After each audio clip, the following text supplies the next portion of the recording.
சக்கரவர்த்தியாக வாழ்ந்த அர்ஜுன ராஜனுக்கு மனைவியாக அமைந்து தவத்தாலும் வரத்தாலும் ஈடுநடத்தி ஒரு பாலகரை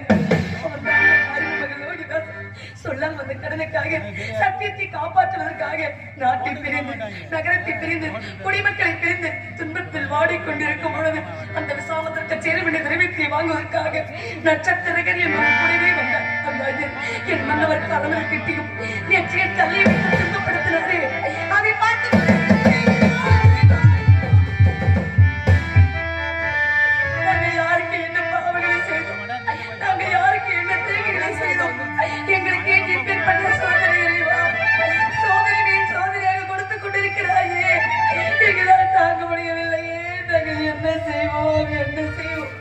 கானகத்துக்கு சென்னையின் ஆசிரியர்கள் வந்து எப்பொழுது என்னை பார்த்து அம்மாவில் அழைக்கப் போகிறானோ எனக்கு தெரியவில்லையே.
என்னுடைய சரீரத்தை விற்று அந்த விசாமத்திற்கு சேருவினை தெரிவித்து கொடுக்க போகிறேன் தேவி என்று கூறினார்.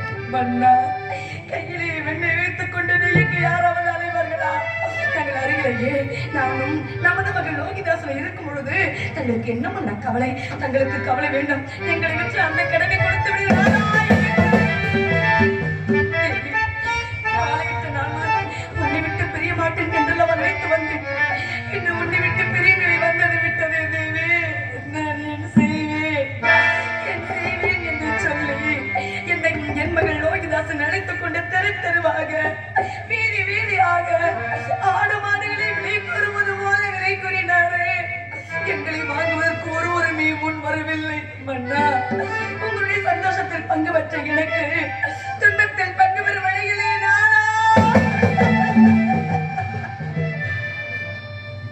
நாதா என்னை கண்டுபிடித்து கண்ணை கலங்காதே, சனிவேந்தர் என்ற வீதி உண்டு, அங்கே வா சென்று பார்க்கலாம் என்று அழைத்துச் சென்றார். அங்கே சென்றவுடன் எல்லாம் கற்றுணர்ந்த காலகண்ட ஐயர் எங்களை விளக்கி வாங்கினார். நான் வேந்தரை பிரிந்தேனே, என் மன்னரை பிரிந்தேனே, என் மன்னரை பிரிந்தேனே. அவர் எங்க இருக்கிறாரோ எப்படி இருக்கிறாரோ என்ன செய்கிறாரோ தெரியவில்லை மன்னா.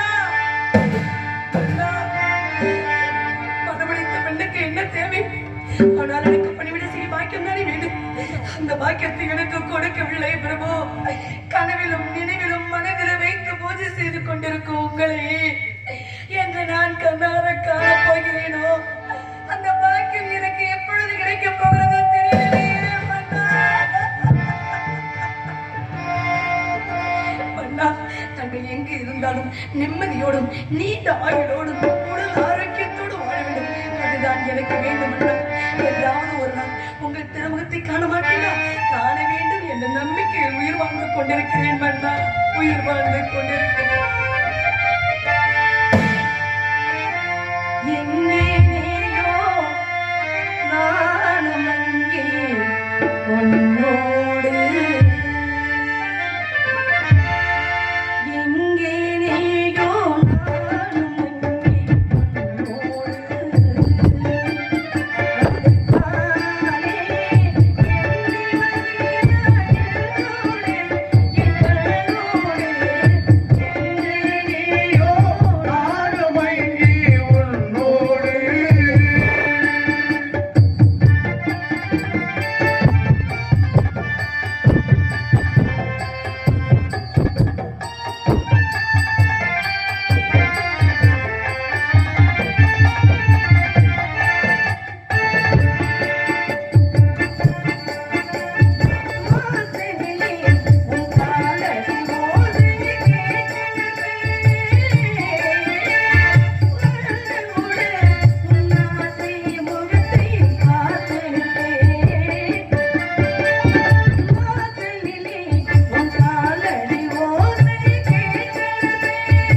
நீங்கள் தான் என் அருகிலே இல்லையே மன்னா. என்னையும் என் மகள் லோகிதாசனையும் அந்த அகில ஒப்படைத்து விட்டு சென்றார். அந்த அகில் என் மகளை பார்த்தார். அடி லோகிதாசனை இருப்பது போல் தெரிகிறது என்று சொன்னது. ஐயா அழைத்துக்கலாம் என் மகனை அழைத்துகள். என்னையா காரணம்? எதற்காக என் மகனை அழைத்துகள்? உன் மகன் தானகத்திற்கு செல்ல வேண்டும். தானகத்திற்கா? சிறு குழந்தையா போச்சே, கானகத்திற்கு சென்று என்ன செய்ய வேண்டும்? காரை பிரண்டை மாவிலை நெருப்பை எல்லாம் சேகரிக்க வேண்டும் என்று உரைத்தார். ஐயா, உங்களுக்கு அவை என்ன வேண்டுமா? நான் போடோடு சென்று அதைகளை சேகரித்துக் கொண்டு வருகிறேன் இங்கு என்று மறுத்தார். உனக்கு அனைத்தில் 1000 வேலைகள் உண்டு, உன் மகன் நான் கானகம் செல்ல வேண்டும் என்று உரைத்தார். ஐயா, என் மகனுக்கு பதிலாக நான் சென்று வருகிறேன் மறுத்தார். உன் மகனை கானகத்திற்கு அனுப்பும். அங்கே ஆதி கங்கையிலே ஒருபடி நீரில் இறந்து சொன்ன நாயே என்னால என்ன செய்ய முடியும்? ஐயர் காலால் இட்ட வேலை எங்கள் கையால் செய்ய வேண்டும் என்பதுதானே எனது மன்னவர் உத்தரவு. அதை மீறி நடக்கலாமா? அப்படி மீறி நடந்தால் என் மன்னவருக்குத்தான் என்ன மதிப்பு இருக்கிறது. இறைவா, நான் என்ன செய்வேன்? என்ன செய்வேன்? என்னமோ வரக்காரே, என்ன செய்வேன்? என்னமோ வரக்காரே,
அடியாளுக்கு இவ்வளவு துன்பங்களா?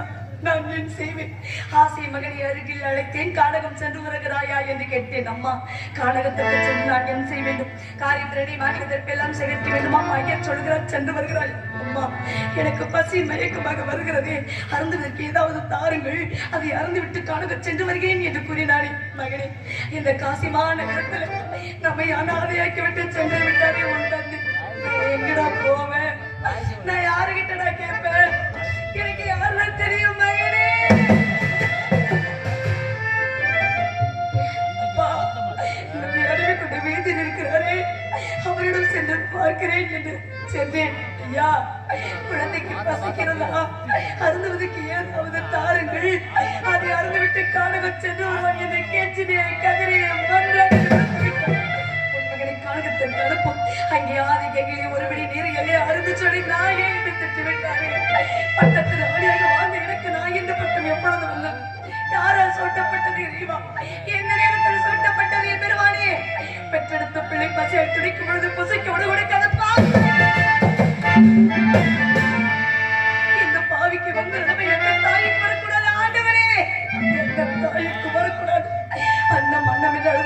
பசியோட சென்று என்ன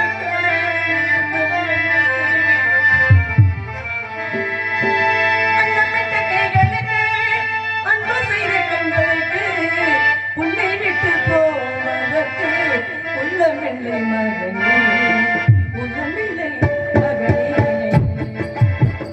அண்ணனிட்ட கைகளுக்கு அன்பு செய்த கண்களுக்கு உன்னை விட்டு போவதற்கு உள்ளமில்லை மகனே, உள்ளமில்லை மகனே.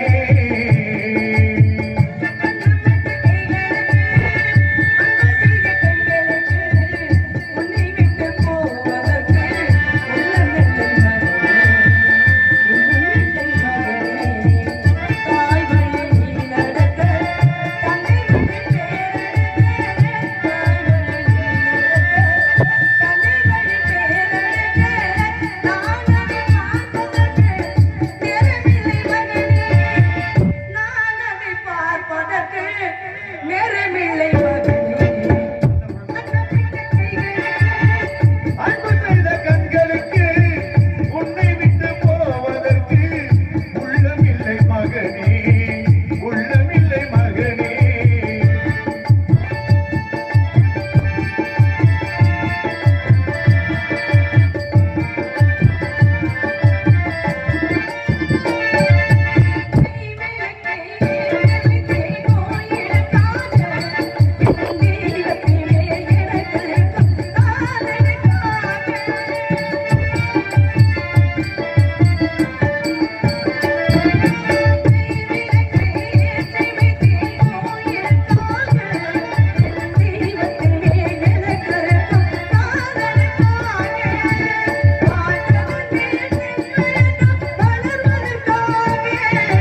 வாழ்கிறதே நன்மை என்று வளர்வதற்காக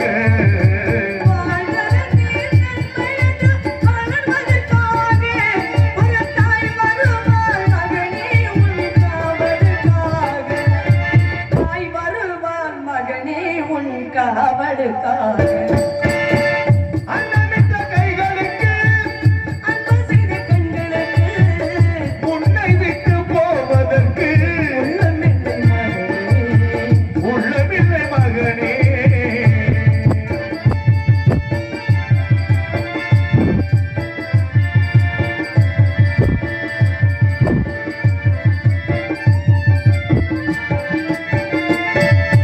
தாய் குலத்தின் நீரையெல்லாம் நீ சொல்ல வேண்டும். என் தலைமகனே உன் பெருமை சொல்ல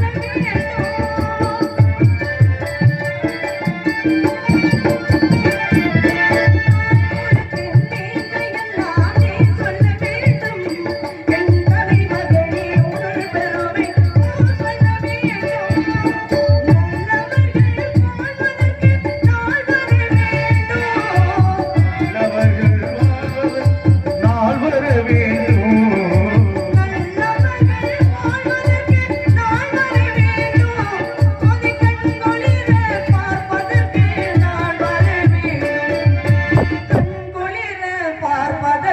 நான் வர வேண்டும். அண்ணனிட்ட கைகளுக்கு அன்பு செய்த கண்களுக்கு உன்னை விட்டு போவதற்கு உள்ளமில்லை மகனே, உள்ளமில்லை மகனே. தாய் வழி நடக்க தங்கை வழி பேரழக, தாய் வழி நடக்க தங்கை வழி பேரழக, நான் அதை பார்ப்பதற்கு நேரமில்லை மகனே, நான் அதை பார்ப்பதற்கு நேரமில்லை மகனே. அண்ணனிட்ட கைகளுக்கு அன்பு செய்த கண்களுக்கு உன்னை விட்டு போவதற்கு உள்ளமில்லை மகனே, உள்ளமில்லை மகனே, உள்ளமில்லை மகனே.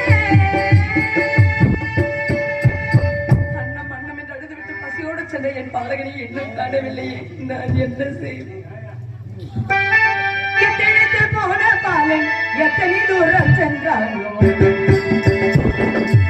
எத்தினைக்கு போன பாலர் எத்தனை தூரம் சென்றானோ, எத்தனைத்து போன பாலன் எத்தனை தூரம் சென்றானோ, என்பதன் பரம்பர பாரம்பர செய்த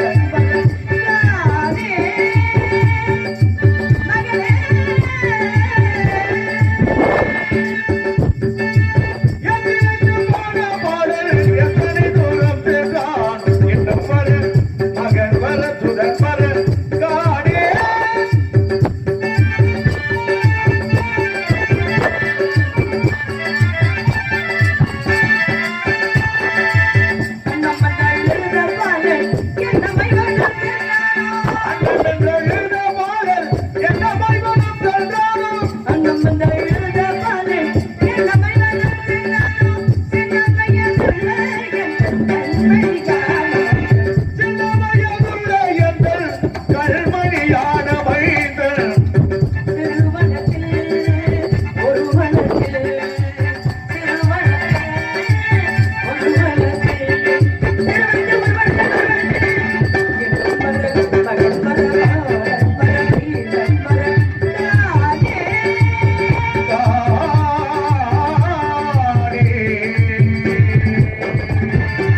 பாதையை மறந்தானோ அலறி பிரிந்தானோ பாதையை மறந்தானோ பாதையை பிரிந்தானோ பாதையை மறந்தானோ அலறி பிரிந்தானோ மண்டபத்தை எண்ணி எண்ணி விடனோ மண்டபத்தை எண்ணி எண்ணி விட்டுட்டானோ உயிரத மண்டபத்தை எண்ணி எண்ணி விடனோ